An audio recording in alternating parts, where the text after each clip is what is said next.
everyone, I'm Leslie Cornwell, certified nurse midwife with Empowering Midwifery Education. This next section has to do with community market analysis. A legal disclaimer we put at the beginning of all of our presentations. This information is for educational use only, not intended to substitute for professional, clinical, or legal advice. We strive to keep our information as accurate and timely as possible, but make no promises and guarantees. Everybody's situation is different. Their local regulations, their guidelines, their practice. Objectives of this section: the students will be able to verbalize exactly what is a community market assessment, sometimes called a community needs assessment, the importance of understanding why they're valuable, and then being able to understand the differences between a market analysis for midwifery, a market analysis for your business, a market analysis for a nonprofit versus a for-profit, and to be able to verbalize how do you make a market analysis, how do you implement it, create it, how do you do the step-by-step things to determine if this service line, if this business venture makes the most sense for this area. So the needs of midwifery are so high in today's society, and how we show our value is by creating business plans, by creating community needs assessments, and showing what are the trends for outcomes, what are the service lines that are available, what are the cost for care compared to your competitors. So there's a lot of value in doing a community market analysis, and a lot of people starting nonprofits and birth centers, their state will require them to create a community needs assessment to get their birth center licensure, or if they're applying for a grant, you have to show the mission and the needs of how it's going to be fulfilled in that community and why it makes the most sense to start it here versus somewhere else. So let's go back to the basics. Midwives are really, really important. We take care of moms during pregnancy, birth, newborns the first month of life. We do a lot of amazing services within our communities. And so when we're doing a community needs assessment, you can do it on the angle of primary care services. You can do it on the angle of obstetrical services. You could choose the value and the community needs of a women's health clinic, a niche service, maybe hormones, menopausal support. A community needs assessment could be so many different things within the scope of midwifery. And so throughout the world, midwives have really been that emphasis of helping in their education and the skills that we can do. We can be in the hospital, we can be in birth centers, we can be in clinics, we could be in the home, the community center, birth center. There's so many ways we could practice all over the world. And when you're doing a community needs assessment, do not make any assumptions of who is reading this and what they know about midwives. Like, don't be shocked because it may be a bank, it may be a grant, it may be a business partner that is looking at your community needs assessment. And it's really important to get to the basics of who you are, what is the profession like, what are the statistics, there's some great data out there showing if you start implementing more midwives, what are the improved outcomes that are going to occur. So those really important data to add in your community needs. So let's get to the basics of what is a community needs analysis. There's two different versions of it. There's a community needs assessment, there's community needs analysis, there's market analysis. People will use these words interchangeably, and I want to kind of differentiate when do you use each situation. So a community needs assessment is typically done for nonprofits seeking grants and birth centers within states, particularly like New York, where you have to show to a medical board the community needs assessment to be able to get your license, to be able to get the granting, the foundational funding, the things you're looking for to show the value of why this community needs midwifery care. Some of the community needs assessments are 40 pages long, and I've seen some that are 400 pages long. So it really depends on how in-depth your mission, your company, your service line, where you want to go with things, has a lot to do with that community needs assessment. It also has to do with what you're applying for in the requirements of that grant, or the business plan requirements to the bank, or the birth center regulations. So it can vary greatly. You're going to talk about the competitors, the collaborations, the services that are currently offered, the services that are not currently offered, the disparities that are present, why your services are going to improve things. There is a void, and they want you to objectively show what that void is and how you're going to fill it. So with a community market analysis, which is a little different, it's more of a strategic planning. It's for business planning, it's for investors. It's more financial than it is mission driven, because they want to know with your LLC, your S corporation, your for-profit entity, how are these services going to stand up to the current competition. We want to know your business is going to be around long term. So they're going to want you to do a good market analysis. What is the population like? What is the average age? If you're planning on doing a birth center, and don't make any assumptions, doing a birth center, you're going to serve women that are 25 to 35 are your prime target. So if you choose a retirement community in Florida that the average age of 70% of the population is 70, the investor is going to wonder, why did you pick that location? There's a lot of things we just assume when we choose, but we have to translate it into objective data that the investors can understand. They want to know the families in your community, the average income. Can they afford your services? Are you going to be cash? Are you insurance? What are the insurance payers in the area and the average reimbursement? They want to know confidently you've done your due diligence. What's the radius look like? What are the families you're going to serve, and how are you going to get out to them? Because they want to make sure you're going to be successful financially long term. So there's a good market analysis you can do with midwifery and neonatal care. You want to show financially, quality measures, the outcomes that are going to be improved, the preventative medicine outcomes, and the ripple effect it has on increasing breastfeeding rates, decreasing C-section rates, improving the outcomes and empowerment of the family unit, and the advocacy, the decreasing of mental health disorders postpartum, the increased advocacy for cost-effective care. You want to include all of that within your market analysis and all the things that midwifery brings to the table.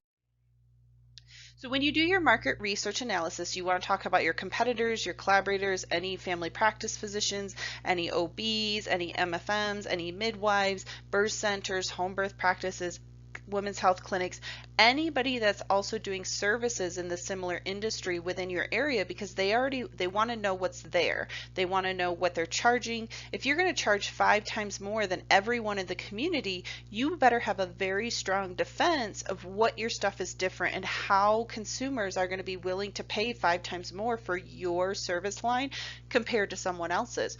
Or if you're 5 times less than everybody else, why? Is there something in your value that you're not giving that someone else is giving, or you're just that effective of care? And statistically speaking, your volume should go up very quickly, and so they're going to be asking you questions. If you're far cheaper than all the competitors, how are you going to handle the quick volume of all the new clients when they start calling you? So you have to really understand your services, what you want to offer, what's already currently out there, how you're going to market, how the other people are marketing, what are their missions, what are their values, and what are you going to bring to the community that's different, that's new, that's desperately needed, and why.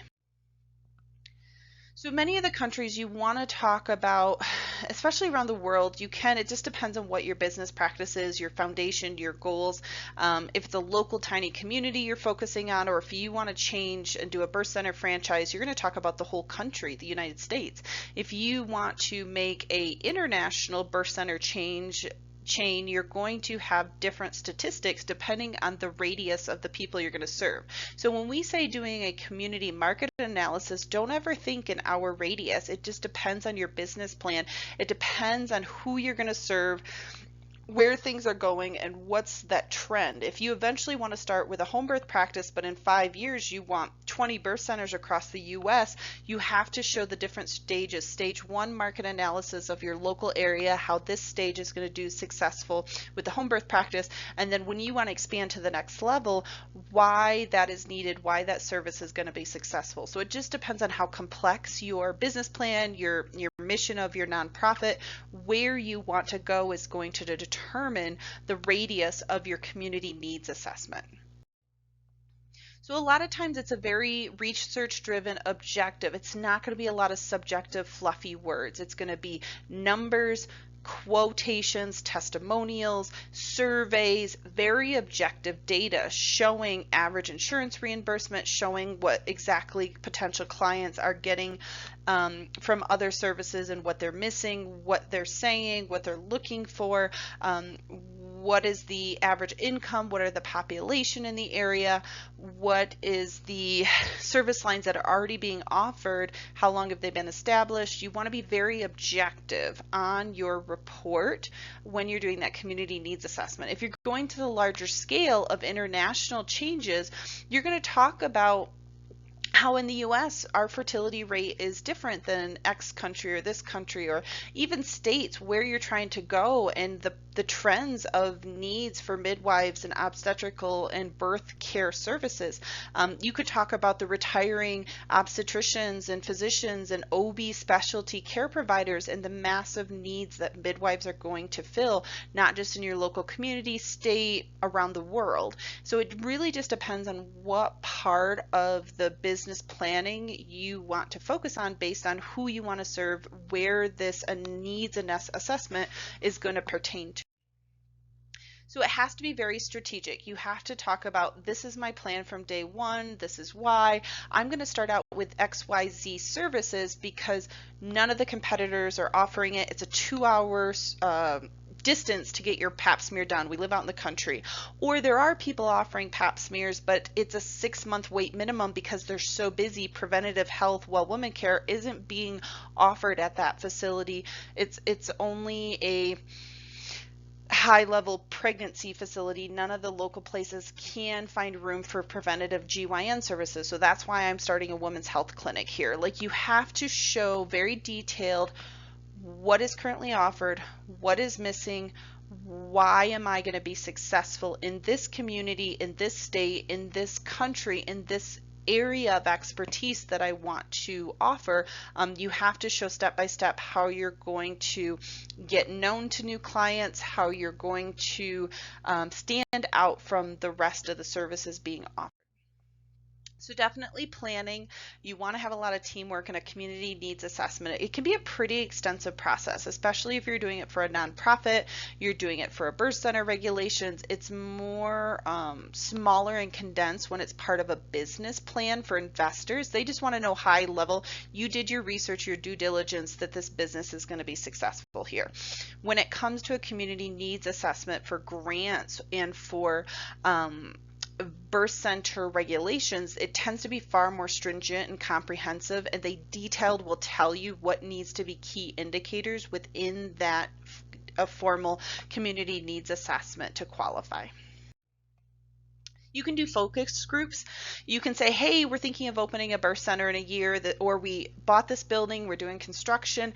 You can ask 6-8 families to come out and do an open house and talk about what would you like the services to be offered in the birth center, what other color schemes and flow and snacks and philosophy of care, and how would you like to be taken care of while we're developing our policies, our protocols. It just depends on what level of the planning process you're in. Focus groups are definitely a great thing when you're in the thorough depths of the planning process. A community needs assessment, it tends to be more surveys, but they're both a great option to utilize and just get firsthand experience and knowledge from people that live in your community, and what are they looking for needs. What is the community already doing really well? What is the community not doing really well to fill, and what can you do with your vision? You can do forums. Forums are a little larger scale. Maybe you're going to do an open house. Maybe you're going to the zoning board to have a birth center created, and you want feedback from the community. Hey, we just got approved for the birth center to be at this location. It's at the monthly community township committee board, and you just want to have a discussion. You want to have a forum. You want to have some feedback, opinions. Your community is going to be worth its weight of gold to have different perspectives and view viewpoints than you're going to have of challenges, barriers, areas of opportunity. So always take advantage of different levels of conversations, one-on-one, maybe you do a private get-together, you're at family retreat, and something that's a larger scale. You offered a conference, you offered a community day in the parking lot of the new birth center you're opening. Maybe you have a women's health clinic already. You're inviting people on a larger scale, inviting the public, inviting labor and delivery nurses, you're inviting physicians, you're touring, you're getting feedback of the needs of what is currently there and what is currently missing. So organizational planning, you want to do step-by-step stages in the community needs assessment. You want to organize things. It's not just something you write in 24 hours. You're going to take you a couple months to do that community needs assessment, depending on how in-depth your analysis is and what you're planning on doing. Obviously, a smaller practice, solo, low-key, is not going to be, maybe it's a few hours of research for that in your business plan versus you're doing multiple birth centers, you have a state that's requiring the very thorough needs assessment, you're doing a nonprofit federally qualified health center. The paperwork, the organization, the details in that community needs assessment is going to look very different depending on what type of business model you're wanting to do. So the whole point, whether they're nonprofit with a board or it's for-profit with business partners, the state regulations are requiring you to make a community needs assessment. It's really about strategically planning based on the results of that community needs assessment. It's going to determine your stages of implementation, where there is a great opportunity that you may not originally thought you would have part of your first service lines. You're going to focus on a certain branding style of your mission based on the needs. Like, you really, based on that responsiveness of your market analysis, making a strong strategic plan of how you're going to implement your midwifery. So there's a lot of great things out there for midwives, and I just want people to understand community needs analysis can be a couple pages. If it's very basic, you're meeting with some investors, they're curious if this town, it makes more sense. Should we do it on the northern part of the state? Should we do it in the southern part of the state? Should we pick this state over that state? They're going to do a community needs assessment with their lawyers, their accountants, their local community. They're going to do a lot of data collection. They're going to determine, is this business more viable to start in town A or start in town B? Should we do a small community hospital area for our midwifery practice, or should we do a large scale city where there isn't a lot of midwives and there isn't a lot of opportunities for this service to be accessed? So there's going to be a lot of decision making of where is the best place to start this midwifery practice based on, is it for profit, is it nonprofit, is it a state that requires a community needs assessment for that birth center? You really have to look thoroughly into those requirement guidelines. If you want grants, you want nonprofit, you want funding, you want the board of director to approve of certain things, you have to show a good community needs analysis.